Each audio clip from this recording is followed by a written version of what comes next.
Muy buenas noches, hermanos, Dios les bendiga. Gracias a Dios por la bendición que ha sido este día. Hemos disfrutado el compañerismo y desde luego nos hemos regocijado escuchando la palabra de Dios. Esta noche quisiera tocar el tema, la gloria de Dios en la faz de Jesucristo. Con frecuencia nosotros hablamos de la gloria de Dios como algo que nos parece remoto y futuro. Y aún hace un momento cantábamos, cuando estemos en gloria, en presencia de nuestro Redentor. Y pensamos que esa será nuestra oportunidad de presenciar y de disfrutar la gloria de Dios. Pero me parece, hermano, que esa expectativa, que es lejana, no debería serlo tanto si tenemos la posibilidad de entrar en la presencia de Dios y de disfrutar del compañerismo de Dios y de conocer a Dios de una manera más real y más íntima y más personal en nuestra vida personal y en el ministerio que ejercemos, para que de esta manera podamos en verdad ver que en las cosas sencillas, las cosas prácticas, las cotidianas de la vida, allí podemos ver la gloria de Dios reflejada en la faz de Jesucristo. Quisiera que fueran conmigo a la Escritura en la segunda carta de Pablo a los Corintios, capítulo 4.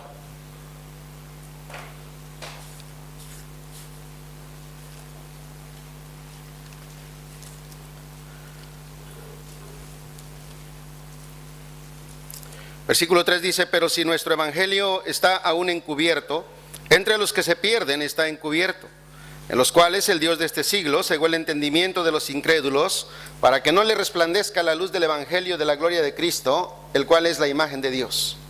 Porque no nos predicamos a nosotros mismos, sino a Jesucristo como Señor, y a nosotros como vuestros siervos por amor de Jesús. Porque Dios, que mandó que de las tinieblas resplandeciese la luz, es el que resplandeció en nuestros corazones para iluminación del conocimiento de la gloria de Dios en la faz de Jesucristo. Oremos. Te damos gracias, Dios, una vez más en esta noche por la bendición que nos das de reunirnos, tus hijos, siervos inútiles, obreros en el campo, misionero, aquí, Señor, deseando que podamos conocerte más y podamos conocerte mejor a través de la revelación que nos das en tu palabra y a través de la obra del Espíritu Santo en nuestras vidas.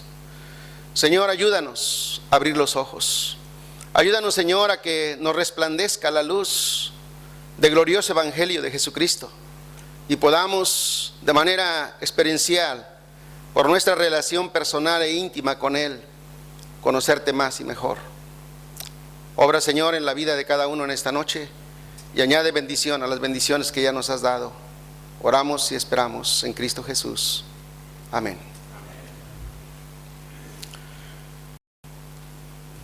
Cuando leemos el libro de Génesis y nos remontamos a la creación del hombre y observamos cómo la Biblia dice que Dios tomara de la arcilla, del polvo de la tierra y formara al hombre y dispusiera crearlo a su imagen y semejanza, ¿puede usted imaginar cómo sería aquella experiencia del primer hombre? Cuando apenas dice la Escritura que el Señor sopló en su nariz y fue alma viviente.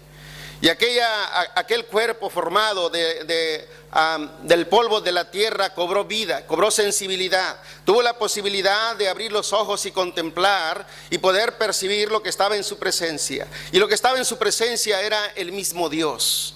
Dios que lo había formado estaba allí y el hombre podía de una manera tan directa y tan íntima poder conocer, poder contemplar la gloria de Dios. Nuestra mente ahora caída no puede imaginar lo que fue aquella experiencia del hombre creado en un estado de inocencia, pero en un ambiente de perfección, porque el Dios que estaba delante de la presencia del hombre era un Dios perfecto. El hombre desde luego tenía un escenario tan agradable, tan bello, tan hermoso. No hemos sido capaces de poder imaginar siquiera la belleza natural del Edén con todo lo que nosotros hemos visto, probablemente en lugares hermosos que la naturaleza nos ha mostrado y ha desplegado delante de nuestros ojos para admirar.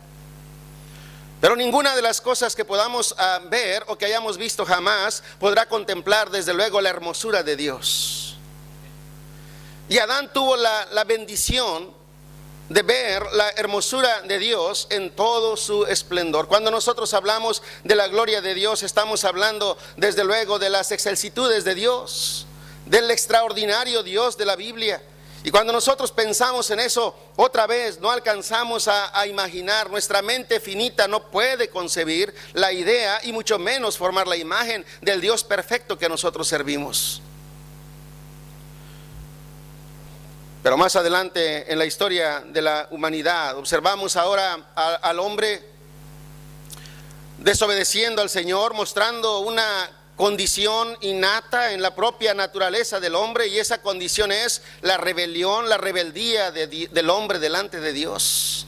Y ahora encontramos que a causa de esa rebelión se perdió esa relación con Dios.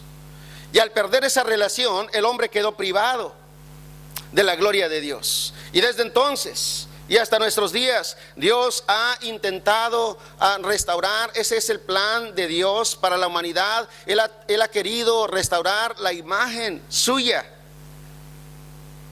en nosotros. Nuestra naturaleza, nuestra condición caída, como digo, no refleja ya lo que es la imagen de Dios, pero Dios sí tiene el interés de que nosotros reflejemos en nuestra vida, en nuestras acciones, en nuestras actitudes, en nuestro carácter, en las cosas que hacemos, en nuestras relaciones, en nuestra conversación, en las cosas sencillas y prácticas. Él quiere que nosotros reflejemos sus excelsitudes, su gloria.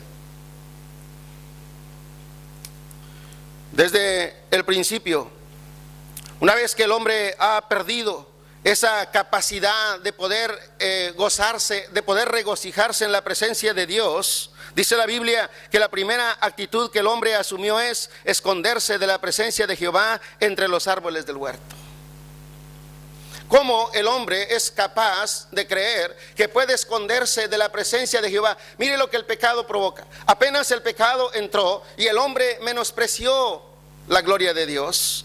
El hombre no entendió que es imposible para él esconderse de la presencia de Dios, que es desde luego uno de sus atributos que revela la gloria de Dios, su omnipresencia.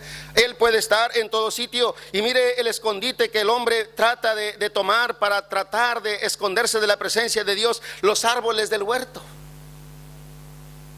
Esa es una manera de cómo se revela la condición tan incapaz, tan limitada del hombre, el tratar de esconderse de la presencia de Dios entre los árboles del huerto. Pero más que eso, hermano, el hombre ahora ya no tiene el deseo de acercarse a Dios, ya no tiene el deseo de encontrarse con Dios, no tiene el deseo de comunicar con Dios, no tiene el deseo de obedecer a Dios, ya no tiene el deseo de contemplar la hermosura de Dios, y ahora tiene un nuevo deseo. El deseo del hombre no es darle gloria a Dios, sino darse gloria a sí mismo. Esa es la condición, hermano, y no es diferente si una persona es creyente o no es creyente. De lo que estamos hablando en esta semana ha sido de darle al Señor la preeminencia. ¿Y por qué tiene que decir la Escritura que el Señor es preeminente? ¿Y por qué tenemos que tocar el tema en una conferencia como esta, que el Señor es preeminente? ¿Por qué entre cristianos? ¿Por qué entre obreros? ¿Por qué entre ministros? ¿Por qué entre siervos de Dios? Porque parece ser que todavía luchamos entre o damos la gloria a Dios o buscamos nuestra propia gloria. Ese es el problema y ese es el dilema que enfrentamos todos los días. O damos gloria a Dios o nos damos gloria a nosotros mismos.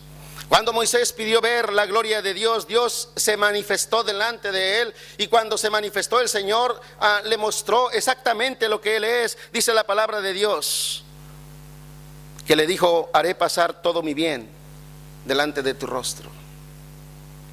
Tú vas a poder observar el bien que yo hago, tú vas a poder observar, tú vas a poder creer el bien que yo soy.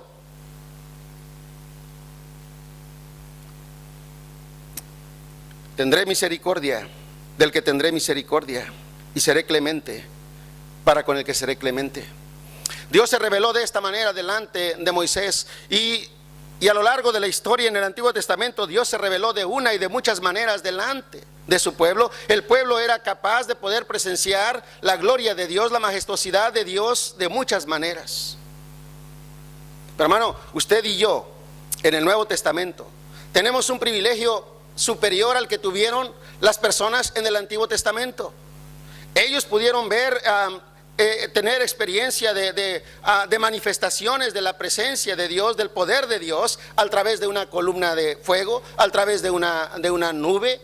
Ellos pudieron ver a través de un fuego espeso, una nube espesa que descendía sobre el tabernáculo. Ellos pudieron ver de muchas maneras naturales y aún sobrenaturales la presencia y la gloria de Dios. Pero en este postrer tiempo, Dios se ha revelado de una manera singular delante de nosotros. Estamos hablando de que el resplandor de su gloria se hace visible y se hace tangible a nosotros en la faz de Jesucristo. Llegaría el día en que la gloria del Señor sería revelada y vista de una mejor manera. El pueblo de Israel lo mantenía en una esperanza, en una expectativa que parecería remota. Esperaron tiempo y tiempo antes que el Señor cumpliera la promesa. Pero dice Pablo escribiendo a los Gálatas, cuando llegó el cumplimiento del tiempo, en el meridiano de los tiempos, en el cronómetro de Dios, cuando todo estaba preparado, Dios envió a su Hijo, nacido de mujer, conforme a las Escrituras. Y el Hijo de Dios es el mismo Dios encarnado, es la gloria de Dios. El canto que se entonó en aquella ocasión, desde luego, era el canto de los ángeles, que podían ellos expresar a la humanidad: el Mesías ha nacido, Dios está entre nosotros, la gloria de Dios se ha manifestado. Los pastores que vinieron y vieron al niño que había nacido allí postrado en el pesebre, volvieron regocijados. El gozo que ellos experimentaron es el gozo que produce el estar delante de la presencia de Dios. La gloria de Dios resplandece en la faz de Jesucristo. Jesucristo es la revelación final. Jesucristo es la revelación perfecta de la gloria de Dios. Hermano, no hay otra cosa que pueda superar a Jesucristo. Nada. Él es preeminente, de eso estamos hablando en esta semana. Eso estamos subrayando. Jesucristo es preeminente, y la razón por qué es preeminente es porque Él mismo es Dios. En la mañana leíamos este pasaje de Pablo escribiendo a los Colosenses en el capítulo 2. Ya la palabra de Dios dice en el versículo 9: porque en Él, hablando de la persona de Jesucristo, habita corporalmente toda la plenitud de la deidad. Contra aquellas personas que negaban la deidad de Jesucristo, Pablo está diciendo: en Él habita corporalmente toda la plenitud de la deidad. La Biblia dice: a Dios nadie le vio jamás, pero su Hijo, Jesucristo su Hijo, nos lo ha dado a conocer. Y cuando nosotros conocimos a Cristo como nuestro Salvador personal, nosotros experimentamos, hermano, la presencia de Dios en nosotros, si en verdad Cristo mora en nosotros. El Señor se reveló de una manera tan extraordinaria que estoy seguro que usted puede referir circunstancias de tiempo, de modo, de lugar en cómo usted llegó a conocer a Jesucristo como su Salvador personal.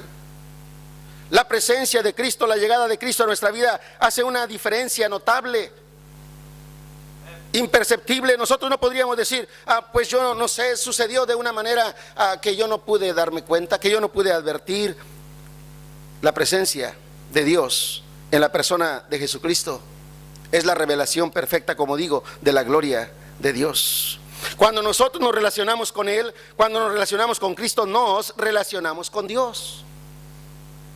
Nos relacionamos con Dios. Y hermano, ¿por qué pensamos y por qué cantamos que esa relación que podemos tener ahora, de la que podemos disfrutar ahora, será plena, y la ponemos en una perspectiva futura hasta que estemos en gloria?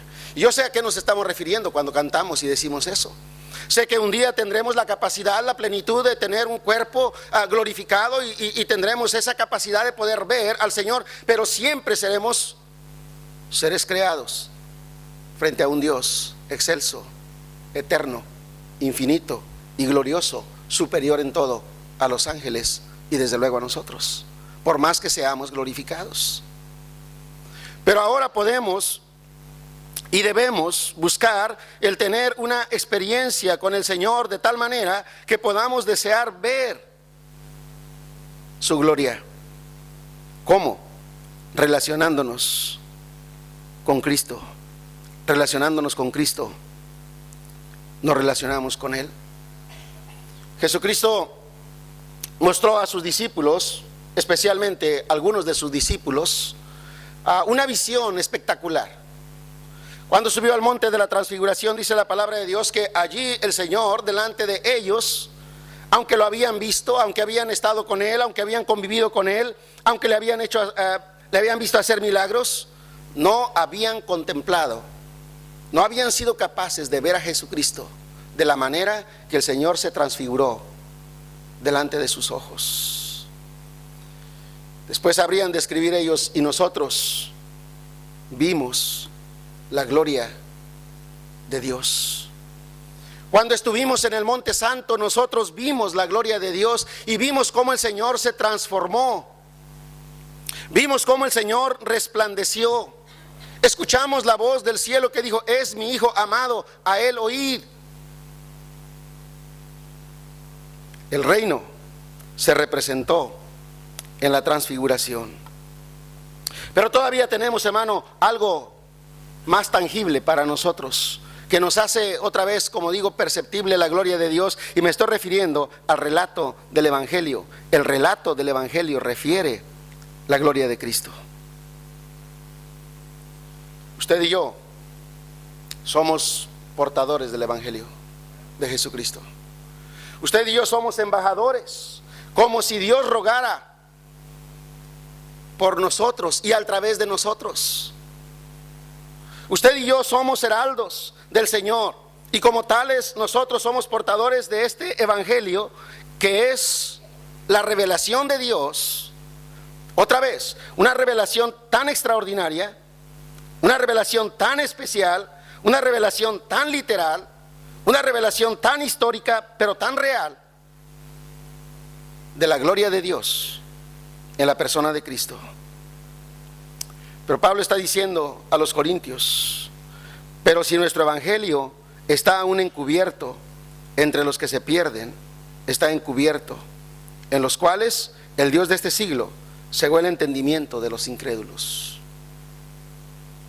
¿Qué es la razón por qué no podemos ver de manera más clara y más diáfana la gloria de Dios? Sí leemos la Escritura, sí tal vez realizamos algunas actividades religiosas, sí es cierto que cantamos, es cierto que también oramos, probablemente hacemos otras actividades que tienen que ver con el ministerio, pero todavía necesitamos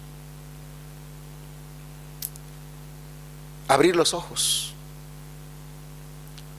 del entendimiento, abrir los ojos de la fe, abrir los ojos espirituales y ver y contemplar la gloria de Dios de una manera más íntima y más personal.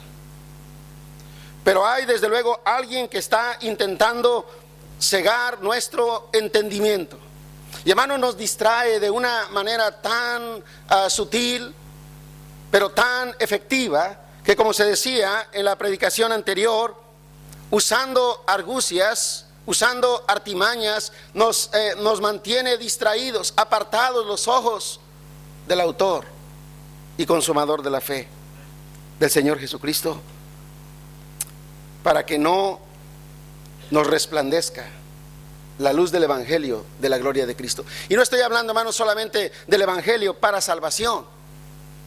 Estoy hablando de que no nos resplandezca la luz del Evangelio para proclamación, Nosotros tenemos la responsabilidad de proclamar el evangelio, pues nosotros tenemos que tener el entendimiento necesario, lo inminente que es, lo urgente que es, lo necesario que es, que el evangelio sea predicado y que el evangelio además sea explicado. ¿Qué evangelio es el que se predica hoy? ¿Qué es el evangelio que se predica? Yo no sé cómo es aquí. Pero hermano, entre bautistas fundamentales, allá en México, se hace un énfasis desmedido, extraordinario, en un evangelismo superficial, en un evangelismo fácil, en un evangelismo que se traduce en lo que las personas llaman, y creo que esta es una frase muy bien acuñada entre bautistas fundamentales independientes: ganar almas.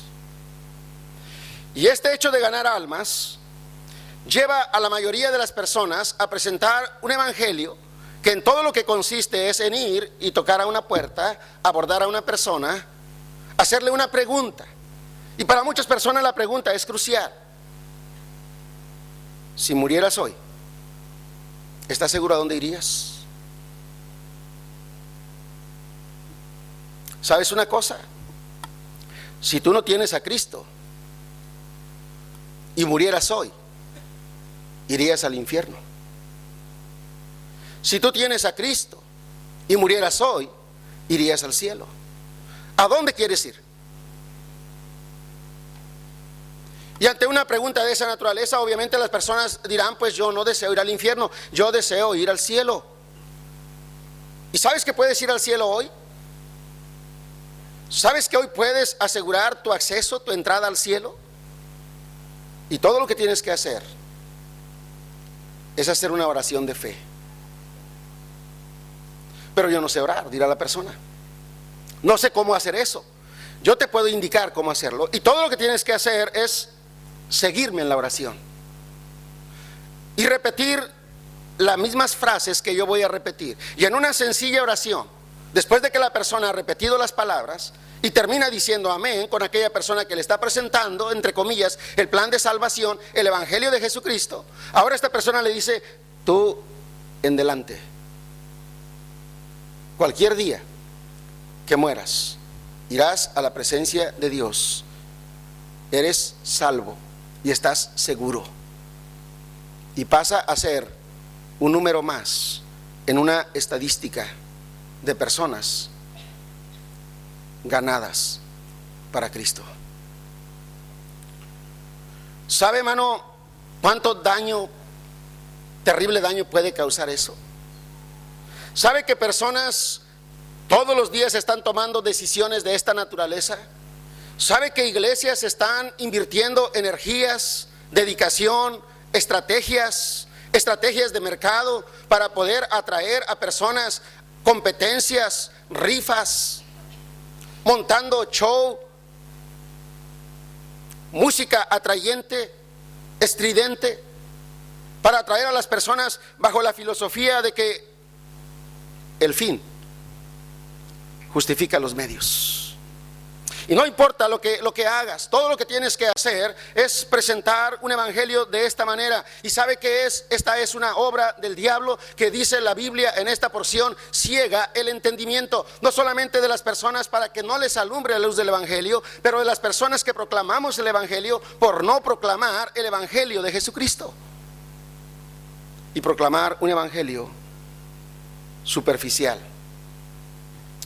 barato, comercial, de mercado, de números, y de números alegres muchas veces. Pero la Biblia, que contiene la revelación de Dios en la persona de Jesucristo, y que contiene la revelación de Jesucristo para nosotros, nos muestra que en efecto lo que puede salvar a una persona es el conocimiento de Jesucristo, del Cristo de la Biblia, del Evangelio completo, del Evangelio total. El Evangelio sí es una buena noticia, pero Satanás está empecinado en hacer que no resplandezca ni en la mente de los incrédulos, pero ni en la mente de los creyentes, la importancia que tiene presentar a Jesucristo como la imagen de Dios. Pablo dice, porque no nos predicamos a nosotros mismos. No nos predicamos a nosotros mismos, sino a Jesucristo como Señor. Ese es el Evangelio. Cuando nosotros estamos hablando de darle preeminencia al Señor, estamos diciendo, Él, en efecto, Jesucristo es el Señor. Todo el que invocare el nombre del Señor será salvo. Todo aquel que reciba a Jesucristo como su Salvador personal. Y sabemos, hermano, que recibir a Cristo como Salvador personal no es un ejercicio intelectual, no es un ejercicio de asentir, no es un ejercicio solamente de aceptar de manera verbal, pero necesariamente tiene que haber una contrición de espíritu, de conciencia, de convencimiento pleno y total de la condición rebelde y caída del hombre de la gloria de Dios. Por cuanto el hombre pecó, dice la Biblia, está privado, está destituido de la gloria de Dios. Y la primera cosa que el hombre tiene que reconocer es justamente eso: estás privado de la gloria de Dios. No tienes posibilidad de contemplar, no tienes posibilidad de ver, ni siquiera tienes posibilidad de entender la gloria de Dios, porque el hombre natural no percibe las cosas que son del Espíritu, las cosas de Dios, porque estas cosas se deben discernir espiritualmente. La semana pasada, después de varios meses de estar compartiendo con algunas personas el Evangelio, una de las personas que asiste, yo creo que tiene unos 2 meses de estar escuchando el Evangelio. Yo generalmente no impongo la carga a las personas de tomar una decisión que sea apremiante. Busco que sea la obra del Espíritu Santo. Y mientras estábamos explicando el Evangelio, aunque sí hago alusión al Evangelio, aunque generalmente pongo el sello de la invitación de manera expresa en lo que diga la Biblia y no en lo que yo pueda hacer y convencer con mis argumentos y mover las emociones de las personas, observamos, mi esposa y yo, y coincidimos después que salimos de la reunión, observaste a la hermana Emi.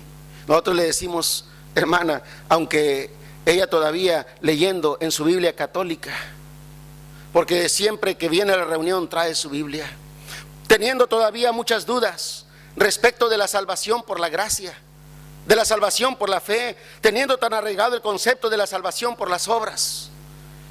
Comenzamos a estudiar la palabra de Dios. La semana pasada, mientras estábamos compartiendo, comenzamos a ver, los ojos de la hermana se comenzaron a llenar de lágrimas. Comenzó a llorar. Le preguntamos qué pasaba y dijo: hermano, entiendo el Evangelio. Por primera vez entiendo el Evangelio, me doy cuenta de mi condición de pecado, sé que no tengo la salvación, que no he puesto mi fe en Cristo Jesús. Yo sé que he estado poniendo mi fe en las obras. Yo creía que era una persona buena. Yo me comparo con otras personas, veo que otras personas son peores. Yo soy una buena esposa, yo soy una buena madre, me dedico a una profesión como maestra, trato de ser lo mejor posible, y yo creía que eso era todo lo que tenía que hacer. Además estaba asistiendo a un estudio bíblico, además oraba juntamente con ustedes, pero esta noche yo me di cuenta que era pecadora y que estaba muerta, y no había entendido que estaba muerta en mis pecados, y no había entendido que no tenía posibilidad. Justamente estábamos considerando este pasaje. Satanás, dice ella, me tenía cegada y yo no podía entender, y hoy la luz del Evangelio me permitió ver a Jesucristo y recibir a Jesucristo como mi Salvador personal. Yo no hice una invitación para que recibiera a Cristo. Ella hizo una confesión de fe en Cristo Jesús como su Salvador personal. Pero hermanos, otra vez, ¿qué evangelio estamos predicando? Probablemente un evangelio que nos satisface a nosotros en decir, pues salimos a ganar almas y tal fue el número de los que ganamos. Tenemos un programa de evangelismo con los jóvenes. Esta primavera pasada tuvimos una concentración de jóvenes y estábamos llegando a más de 4,000 jóvenes en una reunión para tener 3 predicaciones evangelísticas. El predicador hizo la invitación. El número de personas que pasaron al frente fue en una cantidad extraordinaria. La suma total de personas que habían pasado al frente para tomar una decisión superaba a las 400 personas durante las 3 predicaciones en el mismo día. Cualquiera de nosotros se habría sentido tan halagado de una cifra tan extraordinaria. Sí, el domingo en la mañana, cuando nosotros compartimos con la iglesia los resultados del evento, yo dije, hubo 400 personas que llenaron una tarjeta y que dijeron que hicieron una profesión de fe. ¿Y sabe qué vamos a hacer ahora? Vamos a repartir las tarjetas. Y yo quiero personas de la iglesia que estén dispuestos para hacer contacto con estas personas y para presentarles el plan de salvación.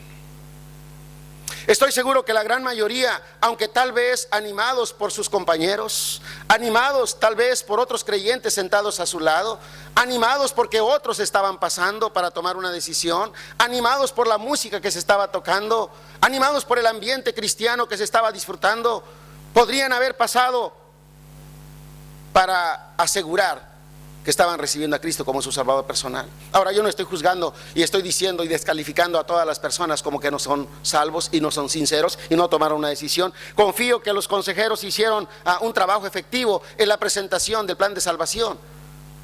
Pero mire lo que yo he encontrado con mucha regularidad en mi iglesia. Personas que tienen tiempo asistiendo a la iglesia, que ya levantaron su mano alguna vez, que pasaron al frente. Comenzamos un programa de discipulado. Y me doy cuenta, en el programa de discipulado, la primera cosa que hacemos es presentar el plan de salvación, es presentar el evangelio. Y muchas personas que habían tomado una decisión allí en el discipulado, después de varias sesiones, después de una explicación detallada y minuciosa, después de orar con ellos y pasar tiempo con ellos, personas están tomando una decisión para aceptar a Cristo. Uno de los requisitos para venir a la universidad cristiana es que las personas, los estudiantes que vienen, provengan de una familia cristiana. Pedimos a los estudiantes, cuando hacen su aplicación a la universidad, que narren su testimonio de salvación por escrito. Leemos el testimonio que ellos rinden.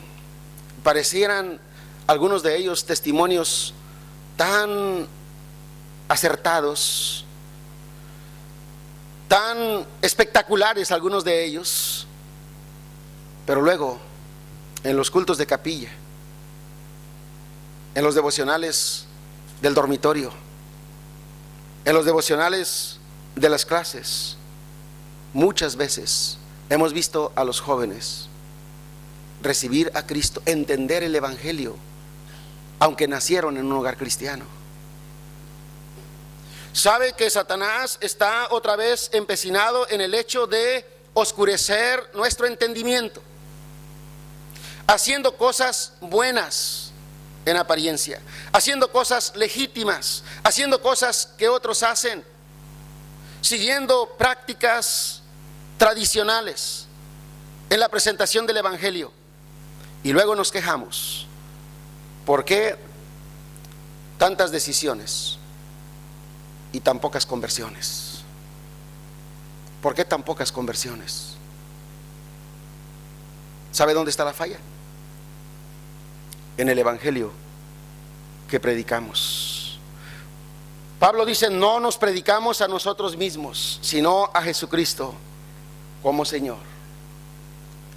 ¿Sabe qué es el que produce la salvación en la vida de la persona? Dice la Escritura, versículo 6, Dios, porque Dios es el que hace la obra. Dios es el que hace la obra de la redención en la persona de Jesucristo. Dios es el que diseñó el plan, el programa de la salvación. Dios es el que está interesado en la salvación del hombre. Dios es el que atrae al hombre. Dios es el que toma la iniciativa. Porque el Hijo del Hombre vino para buscar y salvar lo que se había perdido. Y la Escritura dice en esta porción que Dios, que mandó que de las tinieblas resplandeciese la luz, es el que resplandeció también en nuestros corazones. ¿Sabe cómo lo hace? ¿Sabe cómo lo hizo? Con el poder de su palabra,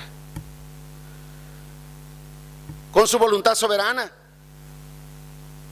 con el hecho de que Dios puede hacer de una manera extraordinariamente difícil a nuestra mente entender, que una persona a la que le hemos hablado tantas veces, que se muestra renuente y rebelde al evangelio, un buen día el Señor toca su corazón y le resplandece la luz como nunca había resplandecido. Después de los cultos de los jueves, nosotros vamos a tener un discipulado con una familia que vive a unos 100 metros de la iglesia. Es familia fundadora de la iglesia. Uno de los jóvenes estudió en la escuela cristiana, terminó la secundaria y terminó la preparatoria en la escuela cristiana. Un día me hizo una revelación que me quedé pasmado de lo que me estaba diciendo. Y él me dijo, pastor, yo he estado viviendo una vida doble. Soy adicto a las drogas. Hace 10 años que consumo marihuana. He caído tan hondo en el vicio que he robado para conseguir algún dinero para drogarme. Muchas veces estaba ahí en la iglesia drogado. Cualquier persona diría, esta persona es salvo. Y ese día él dijo, yo no conozco a Jesucristo como mi Salvador personal. Sí nací en un hogar cristiano, sí crecí en una escuela cristiana, sí asistí a una iglesia cristiana durante la mayor parte de mi vida, pero no conozco a Cristo como mi Salvador personal. Ese día, ahí en el discipulado, él aceptó a Cristo. Su padre aceptó a Cristo. La esposa de su papá, que no es la mamá de este muchacho, aceptó a Cristo. Estamos discipulándoles. Y sabe, el papá de este muchacho, yo le conocí cuando comenzamos la obra allí en ese lugar. Él tendría unos 12 años. Tocaba la guitarra desde muy joven, apenas un niño, y nos ayudaba acompañando los cantos para las clases infantiles. Tiene una extraordinaria habilidad para la música. En la medida que fue creciendo, se fue involucrando con grupos musicales. Pronto estaba metido en un conjunto musical del mundo, se apartó del Señor, no quería saber nada de las cosas de Dios. Ahora que se enteró que su hijo mayor había caído en las drogas, él comenzó a buscar al Señor. Y recién, como decía, aceptó a Jesucristo como su Salvador personal. La gloria de Dios en esa familia resplandece ahora en sus corazones. Cuando ellos recibieron el Evangelio de Jesucristo, cuando ellos se relacionaron con Cristo, es cuando ellos entendieron finalmente el Evangelio y pueden decir ahora, ¿sabe? Porque hemos visto la conversión, porque hemos visto un cambio radical. Este joven por primera vez ahora está involucrado, llega tan temprano a la iglesia, está haciéndose cargo del sonido, está dispuesto como chofer en las rutas, hace cada cosa que es necesario hacer, que él observa para hacer. De igual manera su familia sabe, hay una conversión. Antes hacía cosas similares por imitación, pero ahora se puede ver en su vida un cambio radical, una conversión. El relato del Evangelio refiere la gloria de Cristo. Y nosotros, mientras leemos el Evangelio, mientras compartimos el Evangelio, debemos ver de igual manera la gloria de Dios en la faz de Jesucristo, porque nosotros somos el reflejo de la gloria de Dios. Nosotros somos el reflejo de la gloria de Dios. Estamos más interesados en ver la gloria de Dios que en reflejar la gloria de Dios. Estamos más interesados en el hecho de lo que es espectacular y emocional, y nosotros generalmente cuando aludimos a la gloria de Dios, pues aludimos al hecho de poder ver algo que sea sorprendente, algo que sea sobrenatural, que Dios haga un milagro. Y cuando nosotros vemos que Dios hace un milagro, desde luego exaltamos que Dios es omnipotente, que Dios sí hace milagros. Pero nosotros somos un milagro de Dios. Y somos el milagro viviente, hermano, que debemos reflejar en nuestra vida la gloria de Dios. Nosotros somos el reflejo de la gloria de Dios. Mire lo que dice la Escritura, capítulo 3 y versículo 18 de esta segunda carta a los Corintios. Por tanto, nosotros todos, mirando a cara descubierta, como en un espejo, la gloria del Señor, somos transformados de gloria en gloria en la misma imagen, como por el Espíritu del Señor. Somos transformados de gloria en gloria. Nosotros somos transformados para reflejar la gloria de Dios en nuestra vida personal. ¿Cómo podemos reflejar la gloria de Dios? Necesitamos, desde luego, recibir a Cristo, tener una experiencia real y personal de salvación con Cristo Jesús. ¿Cómo puede una persona que no es salva reflejar la gloria de Dios? Es imposible. Es imposible. Pero no solamente es el hecho de tener una experiencia de salvación, no solamente es el hecho de recibir a Cristo como Salvador personal. Una persona recién nacida en la vida cristiana no está reflejando a plenitud la gloria de Dios. ¿Qué se necesita? Una relación personal, una relación continua con Jesucristo, una relación permanente con el Señor. Ahí me compartía ayer, mientras nos conducía al hotel, yo le preguntaba cómo responden los argentinos al Evangelio.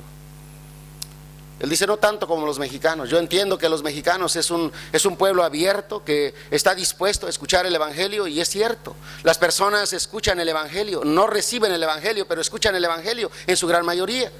Personas son amables, personas están atentos a la presentación del Evangelio, hasta afirman lo que uno quiere que afirmen, hasta le prometen que le va a acompañar a la iglesia, hasta le dice que cuente con ellos en las cosas que usted necesite de ellos. Estarían dispuestos a hacer cualquier cosa, en la mayoría de los casos. Si nosotros les pidiéramos alguna participación, alguna colaboración, estarían dispuestos a hacer algo. La mayoría de las personas es así. Allá. Y me decía el hermano, aquí personas sí pueden venir a la iglesia, sí pueden sentarse en la silla y escuchar el Evangelio, pero no están dispuestos a comprometerse por nada que tiene que ver con el Evangelio. Ellos simplemente quieren ser transeúntes aquí pasando, y quién sabe cuántas personas han pasado por nuestra iglesia, entrado y salido, y no se han quedado. ¿Y por qué? Nos preguntamos, ¿qué es la razón? ¿Por qué personas no permanecen? ¿Por qué personas no se quedan después de que escuchan el Evangelio? O porque no recibieron a Jesucristo como su Salvador personal, o porque no tienen una relación personal con Cristo. ¿Y de quién es la responsabilidad que personas tengan una relación personal con el Señor? De la iglesia, de los creyentes. es responsabilidad. ¿Sabe qué tiene que hacer la iglesia? Además de evangelizar, discipular. La iglesia tiene que discipular. La mayoría de las personas quedamos con la parte que tiene que ver con la gran comisión relativa a predicar el evangelio, pero nos detenemos, hermano, en la tarea de discipular, porque discipular lleva tiempo, porque discipular demanda paciencia, porque discipular implica que nosotros tenemos que reflejar en nuestra vida personal la gloria de Cristo, que a su vez es la gloria de Dios. Tal vez en ninguna otra relación como en la relación de persona a persona, como en la relación personal que podemos tener con personas discípulos, que nosotros podemos mostrar lo que Dios ha hecho en nuestra vida.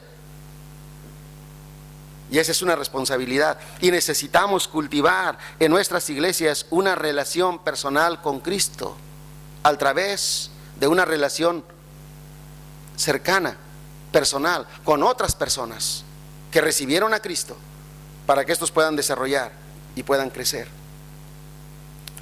El próximo día 20 de octubre de este mes estaremos comenzando en la iglesia un programa de discipulado para toda la iglesia. Hace años nosotros tenemos cultos los martes y los jueves entre la semana, y por años, martes y jueves, yo tomo a las personas que recién se convirtieron de la iglesia, los llevo aparte para tomar un discipulado con ellos. Tenemos 6 discipulados que impartimos por lo menos 4 meses en cada uno de los discipulados. El próximo día 20 de octubre pensamos que hay suficientes discipuladores para que a su vez puedan discipular a otros. Tenemos un menú de opciones de 10 discipulados distintos ofrecidos a toda la iglesia. El martes, a partir del día 20 de este mes, hemos anunciado en la iglesia, nos vamos a reunir en el templo para tener un tiempo devocional de 20 minutos. Después del tiempo devocional, todos vamos a repartirnos, como hacemos en la escuela dominical, los domingos. Y vamos a entrar en un programa de discipulado. ¿Y qué queremos hacer? Arraigar a los creyentes en las verdades del evangelio. Arraigar a las personas en la fe, en la relación personal con el Señor. ¿Sabe qué es lo que buscamos? Que las personas, que los creyentes, además, para que puedan tener la capacidad de reflejar la gloria de Dios en su vida, necesitan destilar en sus acciones y en sus actitudes un olor agradable, un olor a Cristo. Esto es lo que dice la Escritura, 2 de Corintios, capítulo 2.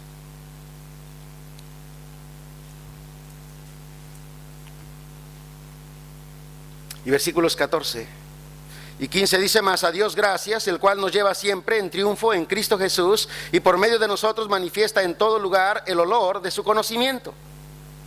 Porque para Dios, ¿qué somos? Grato olor de Cristo en los que se salvan y en los que se pierden. A esto ciertamente olor de muerte para muerte, y a aquellos olor de vida para vida. Y para estas cosas, ¿quién es suficiente? Dice la Biblia, nosotros como creyentes somos llevados en una vida triunfante, en una vida victoriosa. Estamos hablando, hermano, de que el Señor es preeminente en el ministerio, y estamos diciendo que no puede haber ministerio fracasando, debería haber ministerios prosperando.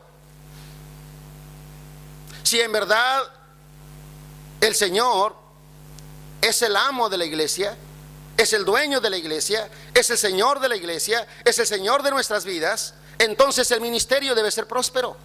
Y no estoy hablando en el sentido próspero solamente de números. Estoy diciendo, hermano, en el sentido de ser trascendente, en el sentido de ser influyente, en el sentido de ser impactante.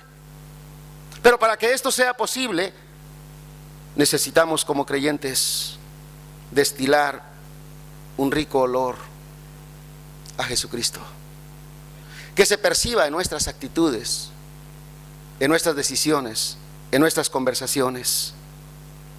El reflejo de la gloria de Dios en la vida del creyente se da por recibir a Cristo, por mantener una relación personal en Cristo, por destilar un rico olor a Cristo, por una rectitud a la semejanza de Cristo, por una vida recta a la semejanza de Cristo.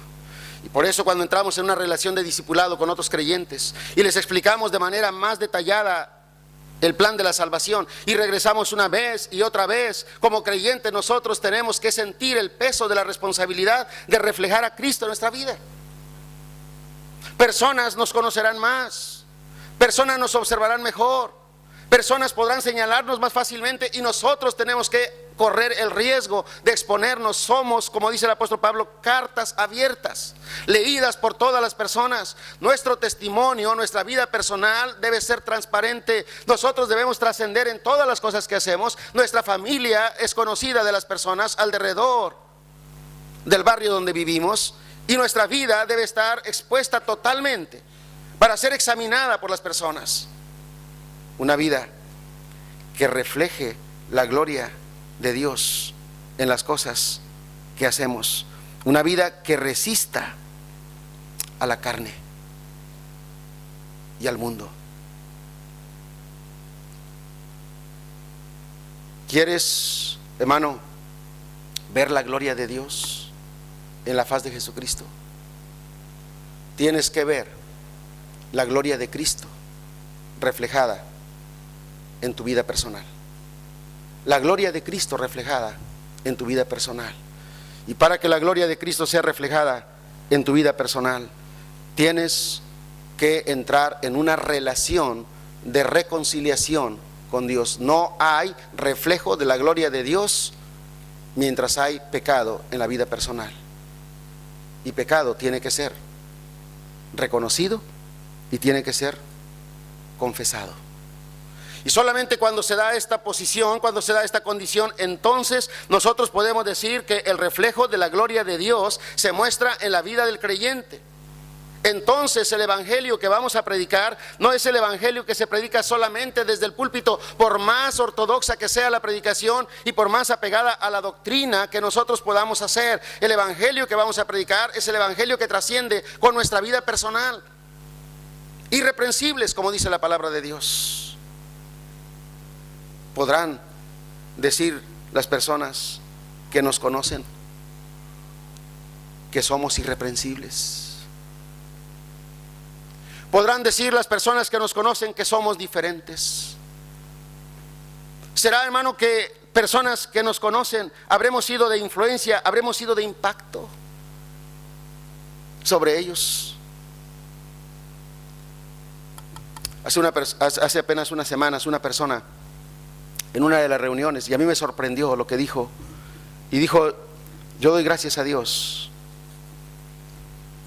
por el hermano, refiriéndose a mí. Dice: me habló de Cristo hace 18 años, yo no me acordaba. Me habló de Cristo hace 18 años. Esa persona trabajó conmigo cuando yo era un juez. Ahora ella es un juez. Es una persona prominente en la ciudad. Ahora ella es una cristiana. Ahora ella conoce a Jesucristo como su Salvador personal. Pero era una persona allegada cuando yo estaba allí como funcionario judicial. ¿Y sabe, hermano, lo que se mueve en ese medio? Yo era un juez de lo mercantil. La ciudad de Monterrey es una ciudad industrial. Los intereses económicos que se mueven son muy grandes. La corrupción ha permeado todas las estructuras de los poderes de los estados en todas partes. Y muchas veces el poder político, el poder económico ejercían presión para tomar alguna decisión que fuera parcial. Las personas que trabajaban cerca de ellos podían saber, fácilmente podían saber, porque son abogados, si había alguna cosa que no fuera leal y que no fuera legítima. 18 años después, esta persona estaba diciendo allí en esa reunión: doy gracias a Dios por el testimonio del hermano. Hermano, yo no quiero exaltarme, solamente estoy diciéndole lo que una persona estaba compartiendo y a mí me impresionó. Hasta entonces me di cuenta de la responsabilidad que tenía cuando realizaba un trabajo secular. Entonces entendí que los ojos de las personas están puestos sobre nosotros. Entonces entendí que las palabras que nosotros podamos decir sí pueden tener cierta fuerza. En la retórica que podemos plantearlas sí pueden tener cierta persuasión, sí pueden tener cierta influencia. Pero nada tiene mayor influencia como aquello que tiene que ver con carácter, con actitudes, con acciones que reflejen la gloria resplandeciente de Jesucristo en nuestras vidas, en nuestra vida personal o en nuestra vida familiar. Cuando nosotros hagamos eso, entonces vamos a poder ver y entonces vamos a poder conocer y contemplar lo que es la gloria de Dios en la faz de Jesucristo. Vamos a poder regocijarnos y disfrutar de la comunión con Dios, de la comunión con el Señor.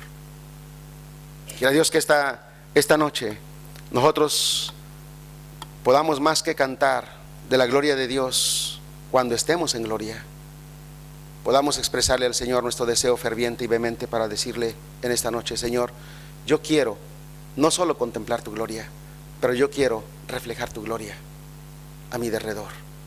Quiero ser luz del mundo, colocado